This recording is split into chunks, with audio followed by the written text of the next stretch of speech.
Day to day news Bharat में मैं साक्षी चौहान आपका स्वागत करती हूं। Day to day news Bharat आपसे वादा करता है कि पूरी निष्पक्षता के साथ पत्रकारिता करेंगे। हमारा कोई भी पत्रकार किसी से कोई उपहार या विज्ञापन स्वीकार नहीं करेगा और ना ही किसी को ब्लैकमेल करेगा। हम समाज के दबे कुचले लोगों की आवाज बनेंगे। हम चैनल पर कोई ऐसी खबर नहीं दिखाएंगे जो लोगों को भ्रमित करती हो। साथ ही हम लोकतंत्र के चौथे स्तंभ को मजबूत करने की कोशिश करेंगे। चलिए बात कर लेते हैं खबर की। United form of bank union यानी कि यूएफबीयू के आह्वान पर मंगलवार को शिमला में एक दिवसीय राज्य स्तरीय हड़ताल का आयोजन किया गया। इस हड़ताल में शिमला शहर एवं आसपास कार्यरत सार्वजनिक क्षेत्र में बैंकों के लगभग 200 से अधिक कर्मचारियों एवं अधिकारियों ने भाग लिया। सरकार की ओर से कोई ठोस प्रतिक्रिया न मिलने पर यूएफबीयू ने 24 और 25 मार्च 2025 को 2 दिवसीय हड़ताल का आह्वान किया, जिसमें सरकार विषय सक्रिय विचाराधीन है के आश्वासन के बाद स्थापित किया गया। बावजूद इसके अब तक स्वीकृति न मिलने के कारण यूएफबीयू ने 27 जनवरी 2026 को हड़ताल का निर्णय लिया। वर्ष 2022 में सरकार और भारतीय बैंक संघ के यूएफबीयू के साथ इस विषय पर चर्चा करने की सहमति दी। इसके बाद 2023 में विस्तृत विचार विमर्श के बाद ये निर्णय लिया गया कि सोमवार से शुक्रवार तक प्रतिदिन कार्य समय में 40 मिनट की वृद्धि की जाएगी। इसके बाद शेष सभी शनिवार को अवकाश घोषित किया जाएगा। ये प्रस्ताव सरकार को अनुशंसा के रूप में भेजा गया था, किंतु पिछले 2 वर्षों में सरकार की स्वीकृति निलंबित है।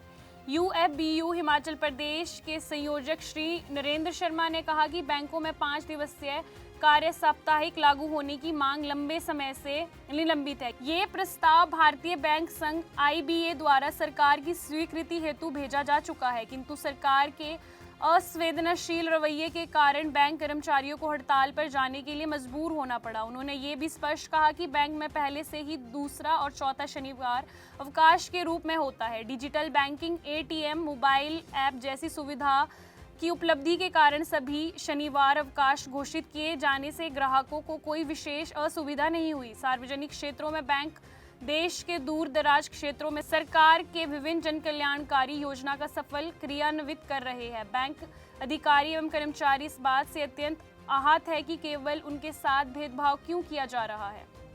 यूएफबीयू ने बैंकिंग जनता से अपील की है कि हड़ताल के दौरान होने वाली किसी भी असुविधा के लिए वे सहयोग एवं समझदारी दिखाएंगे। यूनियन को पूर्ण विश्वास है कि इस विषय पर उनकी मांगों का समर्थन सरकार जरूर करेगी। जी, मेरा नाम नरेंद्र शर्मा है और मैं convener united forum of bank union Himachal Pradesh से संबंधित हूँ। आज बैंक कर्मियों के क्या प्रमुख मसले हैं जिसको लेकर प्रदर्शन आज शिमला के डीसी ऑफिस के बाहर हो रहा है? देखिए, जो ये United forum of bank union है, ये 9 संगठन पूरे हिंदुस्तान के, जिसमें 4 अधिकारी वर्ग के हैं और 5 वर्कमैन के हैं, और लगभग 8 लाख से ज़्यादा जो कर्मचारी अधिकारी आज देशव्यापी पूर्ण हड़ताल पर हैं। और ये जो स्ट्राइक है ये 1 दिन की है, आज के दिन की है। जो आज की जो ये स्ट्राइक है हमारी, इसकी जो मुख्य मांग है वो मांग हमारी 5 डे बैंकिंग को लेकर के है। 5 डे बैंकिंग माने हमारी जो ये मांग थी, ये 2015 से हम इस मांग को कर रहे थे। वो हमारी 9th बाईपार्टेड सेटलमेंट की ये बहुत बड़ी मांग थी। 2015 में सरकार ने ये कह करके 2 जो हमारे सैटरडेज होते थे, 2nd सैटरडे और 4th सैटरडे, वो सरकार ने ये कहा कि अभी हम इनको फुल डे करेंगे, क्योंकि उससे पहले जैसे आप लोग सभी को मालूम है कि बैंकों में सैटरडे हाफ डे होता था। तो हमने वो हाफ डे सरेंडर करके जो फ्राइडे और जो 4th सैटरडे और 2nd जो सैटरडे होता था, उसको सरकार ने घोषित फुल डे की हमारी छुट्टी घोषित की। लेकिन हमारी जो मांग थी वो वहीं की तस खड़ी थी। उसके बाद ये हमारी मांग आगे चलती रही। हर वेतन समझौते में ही हम इस मांग को उठाते रहे। बीच में कोरोना काल में 2 साल के लिए तो ये लंबित रही मांग।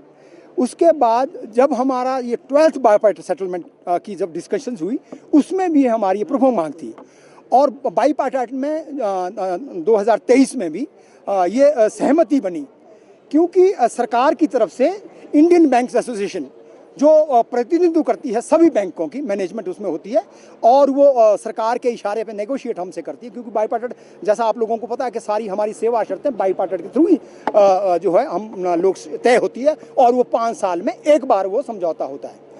तो उस में ये 2024 में ये हमारा जो एक जॉइंट नोट साइन हुआ था between IBA and all 9 unions, UFBU की सारी अधिकारी वर्ग की और 5 वर्ग मनी, जैसे मैंने कहा था, उसमें साइन हुआ था। और ये कह करके IBA ने कहा कि ये जो हम आपकी मांग है इसको पुरजोर तरीके से हम केंद्र सरकार के सामने रख रहे हैं। मांग पूरी नहीं हुई है। हिमाचल प्रदेश में कितने बैंक कर्मचारी हड़ताल पर है, कौन कौन से प्रभावित, तो कितना कारोबार हिमाचल प्रदेश में प्रभावित हुआ है? देखिए, आज जहाँ तक हिमाचल का प्रदेश का प्रश्न है, लगभग हमारे जो ऑफिसर्स और वर्कमैन के साथ कुल मिला के ऑफिसर्स की हमारी स्ट्रेंथ कम से कम 8-9 हज़ार के आसपास होगी। टोटल स्ट्रेंथ हमारी 26-28 हज़ार के पास है। और क्योंकि काफ़ी लेन देन अब डिजिटल प्लेटफॉर्म से होता है, लेकिन जो डे टू डे की बैंकिंग है वो वॉल्यूम के हिसाब से डेली की ट्रांजैक्शन 5 से 7 हज़ार करोड़ रुपए की एवरेज होती है, जो बड़े सेंटर्स में क्लियरिंग का होता है। बाकी जो काफ़ी जो डिजिटल लेन देन होता है वो अब लोग जो है डिजिटल माध्यम से करते हैं। बहुत सा बैंकिंग का काम बैक एंड में चलता है, जो कि हम रात दिन मेहनत करके करते हैं।